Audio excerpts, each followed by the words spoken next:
What is up, guys? Coming to you today with another What's Next. This is on my number one fighter in the 130-pound super featherweight division. He is the WBC super featherweight champion, the reigning champion, Miguel Berchelt. Berchelt's been champion since 2017, January of 2017, so going on over 3 years now. He's taken over the division at 130, and we know for sure, well, his last fight was in I believe it was November of last year. He took on former world champion Jason Sosa, dominated Sosa, stopping him in only 4 rounds as he retained his world title. Again, I believe that was his 5th or 6th successful title defense. Now we know for sure that he's returning whenever the restrictions are lifted and boxing can get back to normal from the coronavirus. He's returning and taking on undefeated former featherweight champion and mandatory challenger Oscar Valdez. That fight's getting a lot of hype. It's going to be a pretty sizable fight for Top Rank. Might be the biggest of Berchelt's career, to be honest, but excuse me. Knowing boxing the way I do, I really believe Berchelt's going to whip Valdez's ass and retain his title again.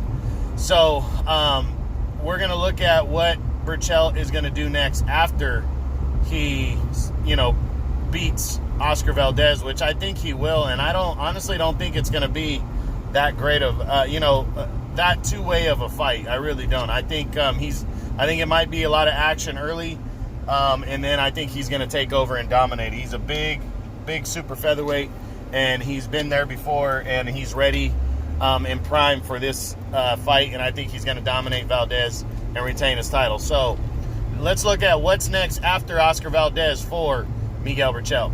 Let's run through the top 10 at 130. We start, obviously Berchelt's number 1. Number 2, Joseph Diaz. Not going to happen. Diaz is likely going to face Tevin Farmer in a mandatory rematch for his title, and then after that he'll have an IBF mandatory title fight due against Shavkat Rakhimov, so I don't see him and Berchelt getting together. Plus, it's Golden Boy in Top Rank, so highly unlikely. Next is WBA Super Champion Leo Santa Cruz. Not seeing this one either. I love the matchup, but I just think the two sides aren't going to work together. Plus, Santa Cruz is likely going to face Gervonta Davis next, and I think he's going to get beat, so he's not going to want to face the caliber of fighter that Berchelt is.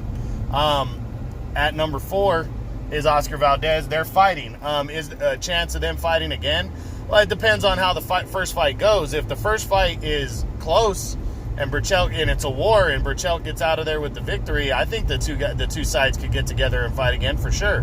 If Valdez upsets Berchelt by a close win, then yeah, I think they could fight in a rematch. I don't think it's going to happen though, because I think Berchelt's going to win very convincing, and leave no doubt. So I'm not seeing it, but it definitely could happen if anything different happens from what I think is going to happen. Number 5 is WBA regular champion Rene Alvarado. I'm not seeing this one. Alvarado's with Golden Boy, and Berchelt's with Top Rank. Alvarado's not a big name. I don't think he'd be seen as a threat to Berchelt, so I don't see the two factions coming together, Golden Boy and Top Rank, to make the fight. Number 6 is a rematch with former world title challenger Mickey Roman. They fought in November of 2018 when it was a war for the first 4 or 5 rounds, and then Berchelt took over and ended up impressively stopping Roman in the 9th round to retain his belt. There's no call for a rematch here. Roman hasn't done anything since, and Berchelt has, taken over. Roman's not a big name, and yeah, I don't see Berchelt giving Roman another crack at it. Number 7 is WBO champion Jamel Herring. I think it's possible, but I don't think he's going to take it. I think Herring is going to beat Carl Frampton very convincingly, and Berchelt's going to stay away from Herring the way he has already. I think it's a bad style matchup, but I think it's possible from the standpoint if Bob Arum pushes the fight really hard to unify belts, then maybe. Or if Herring doesn't look good in beating Carl Frampton, like if it's a close fight, then I think maybe these two sides can get together. But I'm leaning towards the less likely, but it definitely could happen since they're both champions. They're both with Top Rank. Number 8 is former IBF champion Tevin Farmer. Not seeing this one. Farmer's coming off the loss to Diaz, and then he's going to be fighting Diaz in a rematch. Even if he beats him, he's with Matchroom. Berchelt's with Top Rank. I don't see the two sides getting together for this fight, so I'm going to say no. After that is number 9 is Andrew Cancio. If Berchelt couldn't get, for some reason can't get a big fight after beating Oscar Valdez, then I think him and Cancio might be able to get together. Cancio is with Top Rank as well, so it'd be an easy fight to make, so I could possibly see it happening. Number 10 after Cancio is Joan O'Carroll. He's with Matchroom. I don't see these two sides coming together to make the fight, so I'm going to say no. And that's the top 10 at 130, but I'm going to go over a couple other options that I think are possible. First, Carl Frampton. If Carl Frampton comes up to 130 and upsets Jamel Herring, then I definitely think him and Berchelt is possible to unify titles, unless Frampton is forced into a mandatory title fight. But even if he's successful at 130 and has to give up a belt, I think it's possible. He's a big name. Berchelt will be looking for big names, and I think it would be an entertaining fight, at least while it lasted. I think Berchelt would dominate Frampton, but if Frampton came up and pulled off the upset over Herring, then yeah, I think it's possible these two guys could lock horns. Another option is undefeated featherweight champion Shakur Stevenson, who's planning on moving up to 130.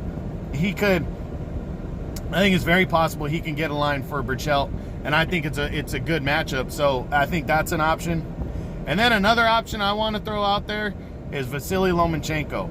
Lomachenko has talked about possibly moving up to or moving back down to 130, but after Lomachenko, while Berchelt is beating Valdez to retain the WBC title, I believe Lomachenko is going to dominate Teofimo Lopez to retain to unify lightweight titles.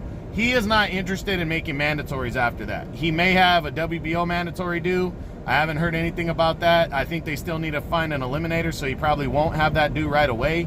And then he's probably going to have, he's definitely going to have an IBF mandatory due because Lee Selby's fighting George Kambosos. Neither one of those are big enough names or believable that they could beat Lomachenko, so I think Lomachenko would stay away from that and go after somebody else. This fight's been floated around a couple times. They're both with Top Rank, and I love the matchup. I think Berchelt moving up to 135, to challenge Lomachenko, or Lomachenko moving down to challenge Berchelt. Either way, I think those are good options. So that's it. What do I think Berchelt's going to do? I think it's really up in the air. Depends on how he looks against Valdez, but I think he's going to dominate Valdez. And to be honest, don't be surprised if he gets the Lomachenko fight. I really think he's a hot option for Lomachenko if he dominates and beats Oscar Valdez. So that's it. That's the what's next on my number 1 super featherweight in the world at 130 pounds, Miguel Berchelt, the reigning WBC champion. Hope you enjoyed it. True Boxing, you've been hit with the truth.